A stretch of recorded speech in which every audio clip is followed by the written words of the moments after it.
Olá, criptomaníacos!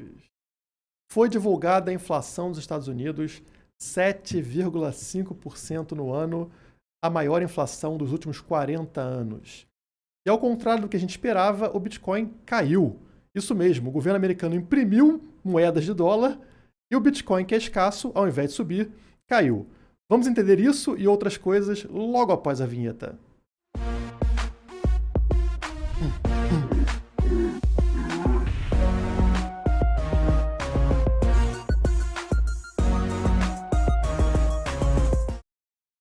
Voltei de forma improvisada, como vocês estão vendo, é praticamente uma live aqui com vocês, porque eu não estou em casa, como vocês estão vendo aqui, né? Estou num estúdio que o Bitcoin caiu, vendi minha casa e estou morando aqui agora nesse caixote preto. Brincadeira, na verdade eu estou nos estúdios da Criptomaníacos. Você que não sabe, a Criptomaníacos não é só um canal. A gente começou como um canal lá em 2017, final de 2017 para início de 2018, mas em 2019 a gente abriu a empresa Criptomaníacos, né? Uma casa de análises também com produtos financeiros para vocês, que vocês encontram no nosso site aqui na descrição. E agora eu tenho muito orgulho de falar para vocês que somos uma empresa com mais de 20 pessoas, né? Mais de 20 colaboradores, e abrimos um escritório físico em Florianópolis e também esse estúdio que vocês estão vendo, entre outros estúdios que vão aparecer futuramente para vocês. Quem tiver interesse de ver todo esse processo que eu estou falando, a gente está abrindo o escritório, abrindo o estúdio, né? Vai pintar, enfim, tem muita coisa para fazer, mas eu vou postar tudo lá no Instagram, tá? Vou mostrando ali pouco a pouco como vai acontecer essa evolução. O link para o nosso Instagram está aqui na descrição do vídeo também, mas basta entrar no Instagram, botar lá Criptomaníacos que você encontra a gente.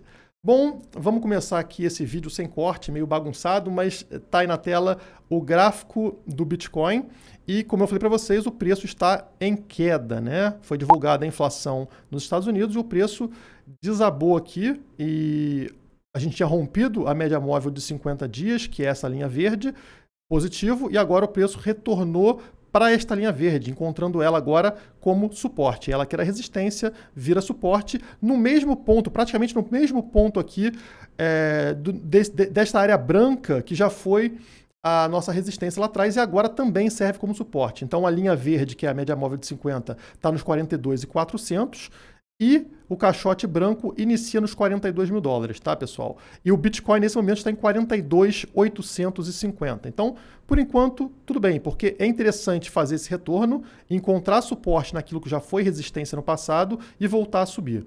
Agora, se tiver um rompimento para dentro desse caixote branco, né, romper esse primeiro suporte dos 42, pode ser algo negativo, como aconteceu aqui. Vocês estão vendo? Encontrava suporte direto em cima desse caixote, na hora que rompeu, bum, desabou lá para a região dos 34, 33 mil dólares, tá? Então, fiquem ligados aqui no gráfico diário. É importante a gente manter, né, fechar acima dos 42 mil dólares hoje e nos próximos dias. Então, vamos ficar atento a isso. Mas, o que está acontecendo, né? Por que a inflação do dólar está gerando um impacto contrário? Eu vou iniciar hoje com essa notícia aqui. Bilionário Bill Miller diz que Bitcoin é seguro contra catástrofe financeira. Então, bilionários, que são baleias enormes, né, eles já perceberam que o mundo está indo para uma direção ruim financeiramente falando, né, de muita inflação, de juros muito baixos, tudo isso prejudicando quem quer manter o poder de compra. E eles começam a enxergar o Bitcoin, que antes era um lixo, né, era veneno de rato, como um seguro. Bitcoin é um seguro. Se tudo der errado, se as coisas continuarem com baixa taxa de juros e alta inflação, o Bitcoin vai servir para evitar uma catástrofe. E não só o Bill Miller, como diversas outras baleias, estão agora nesse momento de comprar, acumular Bitcoin, ao contrário de muitas sardinhas. Então, o que acontece aqui? A matéria fala para a gente que essa recuperação de cerca de 30% no preço do Bitcoin nas últimas 2 semanas, tem a ver com o acúmulo de Bitcoin por parte de baleias, exatamente ligado à última notícia lá do Bill Miller falando sobre o Bitcoin, né? E essa matéria traz algumas informações interessantes, como, por exemplo, aqui, esse gráfico, ele mostra nessa sombra azulada o acúmulo das baleias. Então, vocês percebem que, apesar do preço ter caído nos últimos meses, as baleias voltaram a acumular Bitcoin, justamente por enxergar esse ativo como um seguro, como disse o Bill Miller, né? Mais para baixo, vocês vão ver esse outro gráfico aqui, que mostra o seguinte: sempre que fica na cor avermelhada, laranja para vermelha, significa baleias comprando, baleias acumulando. Quando está azulado, baleias vendendo.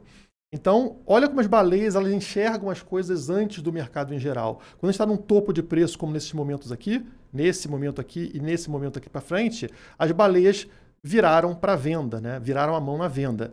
E quando chega nessa parte vermelhada aqui no fundo do poço, significa que as baleias começaram a acumular. E o resultado é sempre o mesmo. Se a baleia começa a vender, o preço cai. Se a baleia começa a acumular, o preço sobe. E olha como a gente está nesse momento. Sem baleias acumulando Bitcoin. E isso é interessante, porque se elas começam a acumular, a tendência é que as sardinhas sigam isso atrasada, de forma atrasada, né? Em breve as sardinhas vão começar também a comprar Bitcoin. E por que as baleias estão assim realmente interessadas no Bitcoin? Como eu falei para vocês na abertura do vídeo, a inflação dos Estados Unidos subiu para 7,5% agora em janeiro, que já é a maior alta desde 1982, ou seja, em 40 anos. É muita coisa, tá? É algo completamente fora do normal dos padrões americanos. E aí, no caso, essa matéria aqui indica que essa inflação de 7,5% acabou levando o Bitcoin a cair, o que é estranho, né, pessoal? A gente espera que o Bitcoin suba. Se estão imprimindo dólares, tem mais dólares na economia, mais dólares por aí, enquanto o Bitcoin continua com a mesma quantidade. Ou seja, você precisa de mais dólares para comprar o mesmo Bitcoin. Mas nesse curto prazo o que acontece é um efeito contrário, como fala a matéria. Deixa eu botar aqui para vocês. O aumento da inflação não teve um impacto positivo em ativos de risco como o Bitcoin, que caracterizou os últimos meses. Então está tendo um impacto contrário. E a matéria fala aqui que muito disso tem relação com o medo do mercado de que o Fed, que é o Banco Central americano, inicie aumentos de juros agora em março. Porque para controlar a inflação, a intenção deles vai ser, o juro está zerado, vamos elevar o juro, isso vai fazer as pessoas a começarem a guardar dinheiro, né? E aí a inflação cai. E a gente tem um comentário aqui do The Wolf of Wall Street, né? Que é um comentarista financeiro do Twitter. Ele diz o seguinte: engraçado, eu pensei que o Bitcoin deveria subir sempre que eles admitem que a inflação é ruim. Mas, em vez disso, as pessoas descartam porque têm medo de que o Fed realmente tente lidar com a inflação, provando mais uma vez que os humanos são burros. E é isso, né? Não todos os humanos são burros. As baleias percebem esse impacto, eles entendem que inflação alta é positivo para o Bitcoin, enquanto as sardinhas ainda olham da forma antiga, da forma contrária, né? Não, eles vão mexer na taxa de juros e, portanto, as pessoas vão tirar de ativos de risco. E as pessoas enxergam o Bitcoin como risco e não como seguro, da forma que fazem as baleias. Então, realmente tem a ver com burrice. E vocês olham aqui esse gráfico que mostra como é que está o retorno das pessoas no mercado financeiro americano, né? Então, praticamente zerado, enquanto a inflação está em 7,5%. Ou seja, o poder de compra das pessoas foi reduzido em 7,5%, que é uma coisa muito grande. E como é que as pessoas não percebem que para se proteger disso, elas precisam de escassez, precisam do Bitcoin, né? E aí, o que acontece? As baleias começam a acumular Bitcoin. E as baleias, os mais ricos, são aqueles que realmente importam para o Estado, são aqueles que têm um impacto considerável para o Estado. E o Estado não gosta dessa ideia de grandes baleias adquirindo Bitcoin. Então eles precisam, de alguma forma, frear esse ímpeto.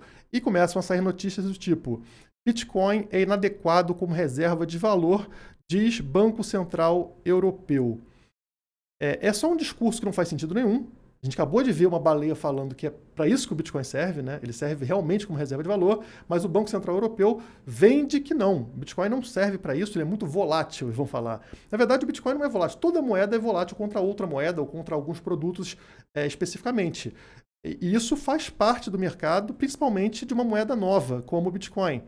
Mas a tendência com o amadurecimento do mercado, o crescimento do mercado do Bitcoin, é que a volatilidade caia, como já vem caindo há muitos e muitos anos, tá? Se você pegar a volatilidade do Bitcoin lá no início, em 2010, por exemplo, ela era extremamente mais alta do que é agora, e agora ela está sendo reduzida pouco a pouco, e uma hora ela vai estabilizar, como acontece em qualquer outro ativo. Só que o Banco Central Europeu não pode assumir isso e vai falar mal, vai falar que o Bitcoin não serve como reserva de valor.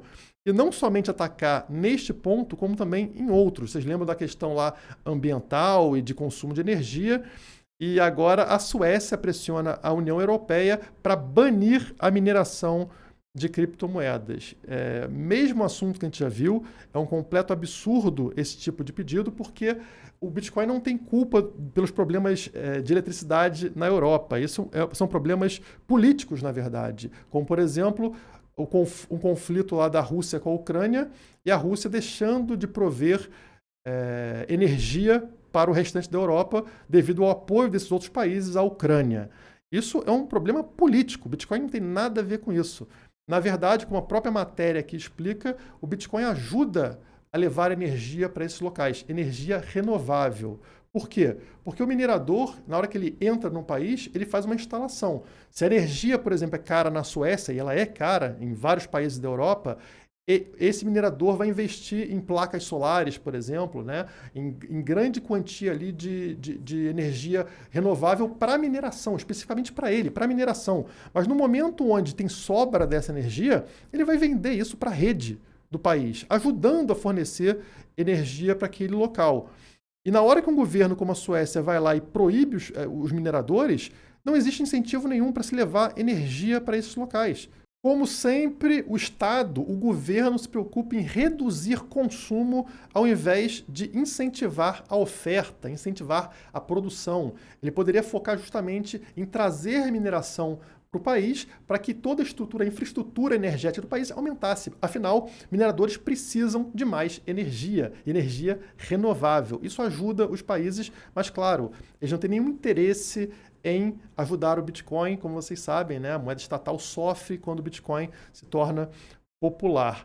Portanto, não se assustem se as pecinhas do tabuleiro econômico começarem a mudar. Países que são consolidados como potências econômicas perdendo posição, algo que aconteceu inclusive com a Suécia depois que abraçou o welfare state, o estado de bem-estar social, e países que estão lá embaixo no ranking começando a subir, como El Salvador, Rússia, entre outros que estão abraçando a economia digitalizada.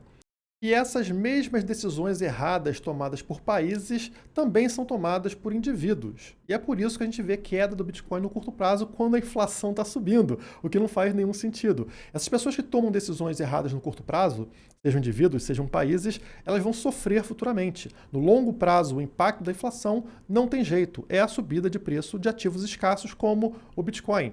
No médio a longo prazo, o preço do Bitcoin vai refletir esse aumento da inflação. Aqueles que apostaram na direção contrária vão sofrer, vão perder dinheiro. Enfim, por hoje é só. Espero que vocês tenham gostado desse vídeo. Se gostaram, não esqueçam de deixar aquele like e compartilhar também, se inscrever no canal. E acompanhe a Criptomaníacos lá no Instagram para entender o que vai acontecer nesse estúdio e em outros estúdios que nós temos aqui, além do escritório. Enfim, vou fazer uma gravação lá de tempos em tempos para mostrar o avanço dessa obra que a gente está fazendo por aqui. Por hoje é só. Muito obrigado e até a próxima. Preocupado com a segurança de suas criptomoedas? Proteja seus dados e moedas digitais com o antivírus Kaspersky. Link na descrição.